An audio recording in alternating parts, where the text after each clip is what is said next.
Welcome, SENS Talk. Russell winds in, feeds it back across the track, and scores! Brady Tkachuk makes it 2-0. Paul Giroux, in alone, scores! Tim Stutzel across, Tkachuk score! The captain, Brady Tkachuk, buries it with 1:18 to go. See you later. Go, SENS, go.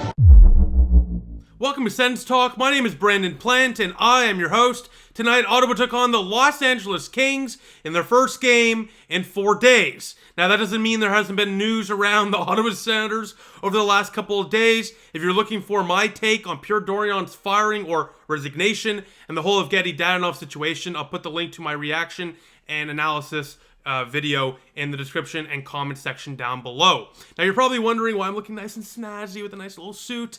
It's because I was on Rogers TV today on Daytime Ottawa. Shout out to Derek Fage for letting me join the show for 15 minutes. It was great to talk Sens hockey with him.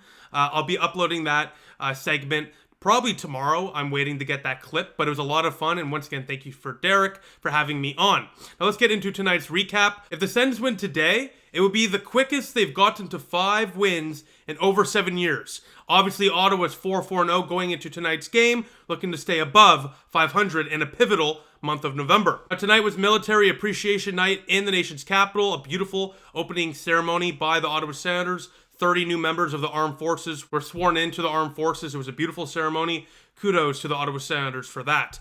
Now, both goaltenders tonight are facing their old team. It's the return of Cam Talbot to the nation's capital, and of course, Joonas Korpisalo, who played on the Kings last year after getting traded from Columbus to the Kings at the trade deadline, put them into the playoffs and played for them in the playoffs, faces his old team as well. So it's Cam Talbot versus Joonas Korpisalo, as Artem Zub remains out of the lineup. Now, tonight was DJ Smith's 300th game in the National Hockey League, and I mention that because, one, congratulations to DJ Smith, of course, but two, as I already mentioned, November is a pivotal month for the Ottawa Senators. If they're below 500 and just barely at the line of 500, if they are nowhere near above 500 and in the playoff conversation by the end of this month, if they lose more games than they win, or they're barely at 500, he's probably gone. He knows that. It's a massive month for him, and let's just say things got off to a rocky start tonight to start off the month of November. Now, before I get into the actual game recap, you already saw the thumbnail and the title. We lost 2 massive centers in the first period and the second period. The first center was Ridley Gregg, who was injured in the first period after falling awkwardly after a hit. Looks like an ankle injury. He did not return. Of course, it's been classified as a lower body injury. The good news about that is he didn't need help off the ice. Hopefully it's just a minor thing, nothing too long. But nonetheless, an ankle injury could be tricky. So hopefully it's nothing major. Wishing the best for Ridley Gregg. And of course, I guess 20, 30 minutes later, but in game time, less than 5 minutes later, and early on in the second period of play, Mark Haslick rolled into the boards early in the second. His left leg gets tangled up. He needs help off the ice. He's hobbled. That one looks like it's going to be a long-term injury, and that is a massive loss for the Ottawa Senators on 2 fronts. They just lost their 3rd and 4th line center. Now, you're going to say that Rourke Chartier was already the 4th line center, but understand this. Mark Haslick would have stepped into a center role after that Ridley Gregg injury. So you lose a guy like Haslick, who has some of the best face-off stats in the National Hockey League, and you lose Ridley Gregg, a guy that's been offensively insane to start the year, up there with Connor Bedard for the rookie point race. It's 2 massive losses. We don't have an update yet on either, but the next Sens game is in a few days, so we'll know in the next 48 hours or so how severe those injuries are.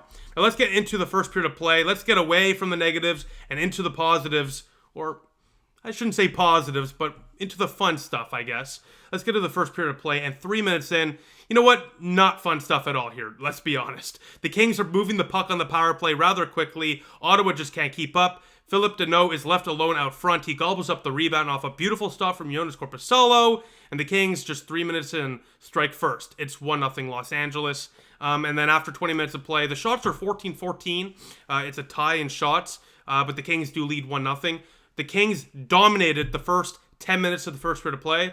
Ottawa did gain some momentum back in the second half of the first period, but once again, a sloppy, slow start by the Ottawa Senators results in the other team scoring and the Senators chasing. After 4 days off, There's no excuse for the Ottawa Senators having a sloppy start like they did. I don't give a damn if they responded well in the second half of the first period of play. They started off poorly. It cost them with a goal, and now they're chasing the game as we go to the second period of play. And 5 minutes in, Drake Batherson, who's been brutal this year, loses the puck in the offensive zone. The Kings go back the other way. Grundstrom finishes a one-time pass.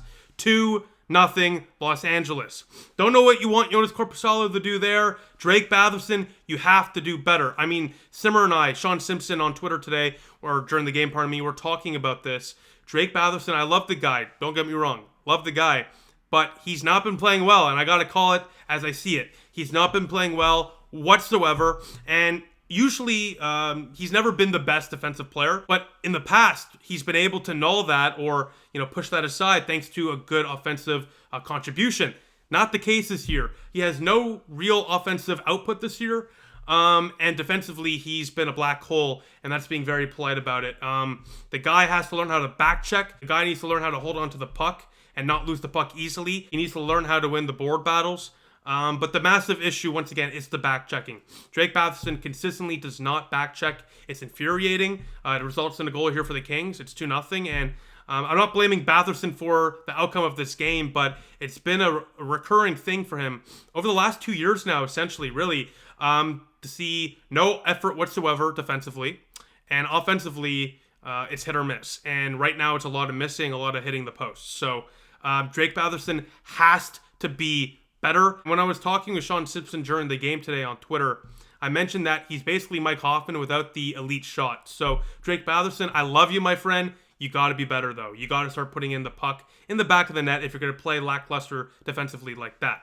Moving on now, a few minutes later, it's all Los Angeles. A brutal second period for the Ottawa Senators with just over 10 minutes left in the second period of play. Anze Kopitar gobbles up the loose puck as Travis Hamonic is down in pain after blocking a shot. He went straight to the room after that. He would return, but Kopitar deposits a loose puck into the back of the net. 3-0 Kings. I mean, Ottawa, 30 minutes into the game, chasing the game completely, getting outworked, outplayed, and they had 4 days off, and they're getting outplayed. What the hell kind of nonsense is that? This is a team that claims to want to be a playoff team. Why aren't you playing like it? Why are you continuing to play like you're middle of the rebuild? I know the Kings are great. I know they have a strong power play, but I don't give a damn. I don't care about having 2 injuries on the forward core and in the back end. I don't care about any of that. Teams face adversity. Teams deal with injuries. It's not an excuse when you're this deep into the rebuild and it's been the same nonsense for multiple years in a row. This team has to do better, and I don't care how the rest of the game went. Ultimately, the result is the result, and we didn't get the 2 points. It's ridiculous. This team has to do better, especially after 4 days off. Once again, 4 days off. There's no excuse for this lackluster start where they're chasing the puck for the first 30 minutes of play. It's unbelievable, and I can't believe, once again, Ottawa shows up late. But late in the second period, Ottawa does get one back as Joseph is out front with a screen as Dominic Kubalik slams one home on the one-time shot past Cam Talbot. They give Ottawa a 2-goal deficit now. It's a 3-1 game. Off the power play goal, a nice pass from Claude Giroux, and Ottawa goes into the third period only down by 2. It's 3-1, but like I kind of already alluded to, too little, too late. Third period we go, 4 minutes in. Jacob Bernard-Docker with a nice play as he takes a shot from the point. Great job by Jacob Bernard-Docker to move to the center of the blue line, to use the Los Angeles defenders and forwards as a screen on Cam Talbot, a natural screen as Josh Norris out front is not cleared. He tips it home. 1-goal game. Ottawa staging a comeback here, but once again, too little, too late. They get some chances on Cam Talbot late in the third period, but with about 30, 40 seconds left, the empty net, Ottawa, and with 5 seconds left too, it's so infuriating. They kept on dumping and chasing it. With the empty net, with guys like Giroux and Stützle, Tkachuk and Chychrun and Sanderson out there, why the hell are you dumping and chasing? With the empty net, 25 seconds left, down by 1. What are you doing? Enter the zone. You got guys that can offensively enter the zone with a clean entrance. Why are you dumping and chasing? Only teams with not a lot of offense abilities dump and chase so consistently. This team is built to score. Utilize your scorers. It's enough of the dump and chase. It's ridiculous. It cost them an opportunity to even push for a tie at the end as they lose 3-2, and the dump and chase kills them, the slow start kills them, the lack of back checking kills them, the lazy play kills them. So let's get to the game notes because I'm going to wrap it up here. I'm just infuriated with the effort tonight by the Ottawa Senators after 4 days off. There's no excuses. One of the only players tonight that actually played very well was Joonas Korpisalo, again standing on his head, making 36 saves on 39 shots. He looked very, very good at .923 save percentage. Some big stops. That first goal, what do you want from him? He made a fantastic stop. No one cleared the net out front. I can't blame him on any of those goals. And he gave Ottawa a chance to win it, especially when they were down early and getting swarmed by the Los Angeles Kings. Now, Ridley Gregg and Mark Kaslick both did not return to the game. Both look to be potentially out long term. Ridley Gregg, once again, I think he might be back sooner rather than later. He skated off under his own pressure. But Mark Kaslick needed help, hobbled, and put no weight on his left leg. That's a bad sign. Hopefully I'm wrong, but I would expect him to be out for some time. So maybe we see Yuri Smejkal get recalled and Roby Järventie as well. Järventie would likely be the third-line center if Gregg's out for some time.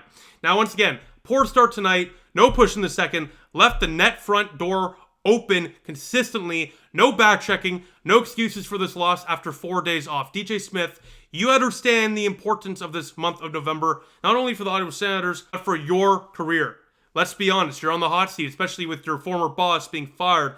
No one in the organization's management right now hired you or has any connection to hiring you.